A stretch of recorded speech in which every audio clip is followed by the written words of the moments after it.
মৃত্যু,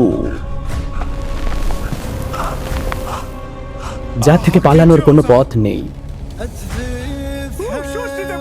কিন্তু একজন পাপিষ্ঠের কাছে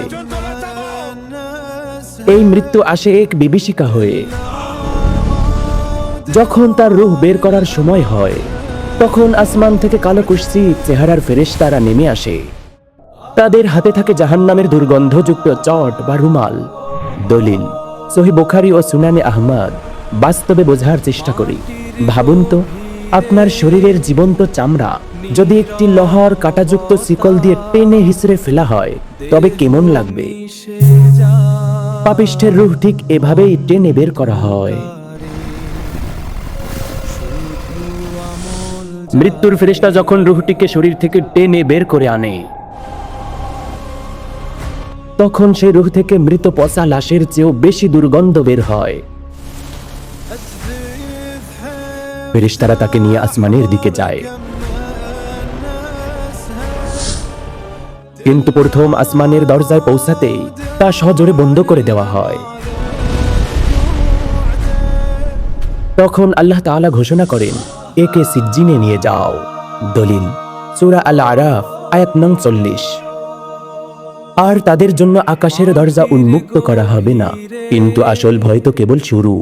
জানেন কি, সেই রূহকে আসমান থেকে কিভাবে নিচে নিক্ষেপ করা হয়? দাফন করে যখন আত্মীয়রা চলে যায়, তখন সেই রূহ শুনতে পায় তাদের জুতার শব্দ। এরপর আসে সেই ভয়ঙ্কর দুই ফেরেশতা, মুনকার ও নাকির। তাদের গলার আওয়াজ বজ্রের মতো, চোখ যেন আগুনের শিখা। তারা তিনটি প্রশ্ন করবে। এক, তোমার রব কে? দুই, তোমার দিন কি?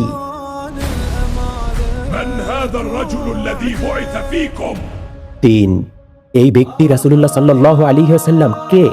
পাপিষ্ঠ উত্তর দেবে, হায় আফসোস, আমি তো কিছুই জানি না, আমি তো কিছুই জানি না।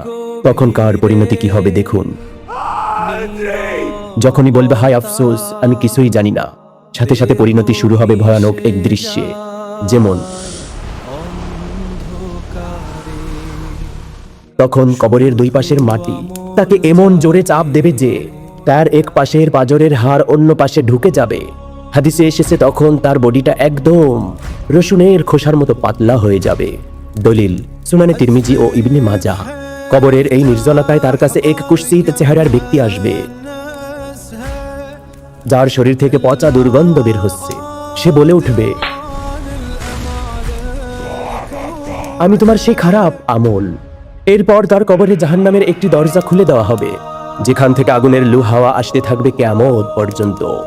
চিন্তা করুন, কবরের এই আযাব তো সামান্য ট্রেলার মাত্র। হাশরের ময়দানে তার জন্য কি অপেক্ষা করছে, তা শুনলে আপনার আত্মা কেঁপে উঠবে। সিংহায় ফুৎকার দেয়া হলো, মাটি ফেটে পাপিষ্ঠরা বের হয়ে আসবে বিভ্রান্ত পঙ্গপালের মতো। মাথার মাত্র 1 মাইল উপরে সূর্য, ঘামে মানুষ হাবুডুবু খাবে। কারোর ঘাম হবে তখন হাঁটু পর্যন্ত, কারোর ঘাম হবে তখন কাঁধ পর্যন্ত, কেউ বা আবার ঘামে হাবুডুবু খাবে। পাপিষ্ঠরা নিজেদের ঘামে নিজেদের লাগামবদ্ধ হবে। তৃষ্ণায় বুক ফেটে যাবে, তৃষ্ণায় বুক ফেটে যাবে, কিন্তু এক ফোঁটা পানি তাদেরকে দেওয়া হবে না। দলিল সহিহ মুসলিম। হাশরের বর্ণনা। বাস্তবতায় ফিরে একটি চমৎকার উদাহরণে বোঝার চেষ্টা করুন। ঢাকার জুলাই মাসের তপ্ত দুপুরে যদি এসি ছাড়া রোদে দাঁড়িয়ে থাকতে কষ্ট হয়, তবে সেদিন কি হবে যখন সূর্যের তাপ হবে কয়েক লক্ষ গুণ বেশি। এবার হিসাবের পালা। পাপিষ্টের হাতে আমলনামা দেয়া হবে পিছন দিক থেকে।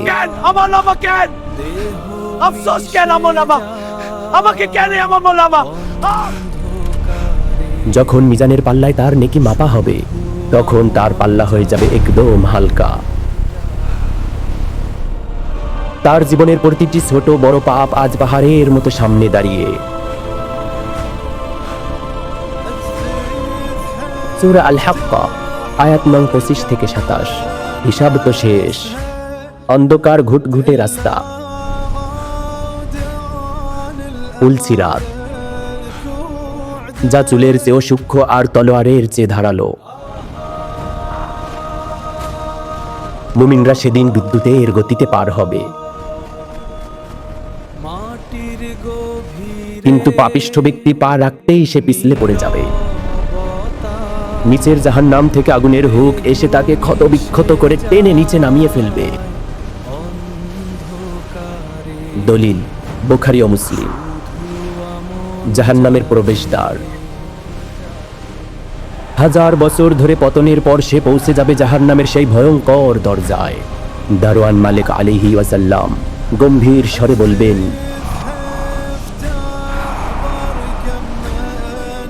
আলাম ইয়াতিকুম নাযীর, তোমাদের কাছে কি কোনো সতর্ককারী যায়নি? তারা শিকলবদ্ধ অবস্থায় উপুর হয়ে জাহান্নামে নিক্ষিপ্ত হবে। তারা শিকলবদ্ধ অবস্থায় উপুর হয়ে জাহান্নামে নিক্ষিপ্ত হবে। তাদের খাবার হবে কাঁটাযুক্ত ঝাক্কুম গাছ।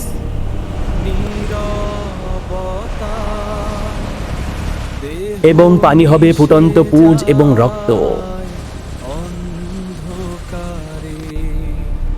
বাস্তব উদাহরণ, ফুটন্ত তেল শরীরের কোনো জায়গায় পড়লে আমরা চিৎকার করি, আর সেখানে পুরো শরীরটা পুড়বে কিন্তু মৃত্যু আসবে না। এই ব্যাপার আল্লাহ তাআলা বলেন, হুম্মা লা ইয়ামুতু ফিহা ওয়া লা ইয়াহইয়া, সেখানে তারা বাঁচবেও না মরবেও না। শেষ কথা, এই সফরটি কাল্পনিক নয়, এটি চরম সত্য। আজ আপনি জীবিত, আপনার কাছে সময় আছে তওবা করার। আপনার গন্তব্য আপনি নিজেই ঠিক করুন। আল্লাহ তাআলা আমাদের যাবতীয় খারাপ থেকে বেঁচে থাকার তৌফিক দান করুন। আমিন। আসসালামু আলাইকুম ওয়া রাহমাতুল্লাহ।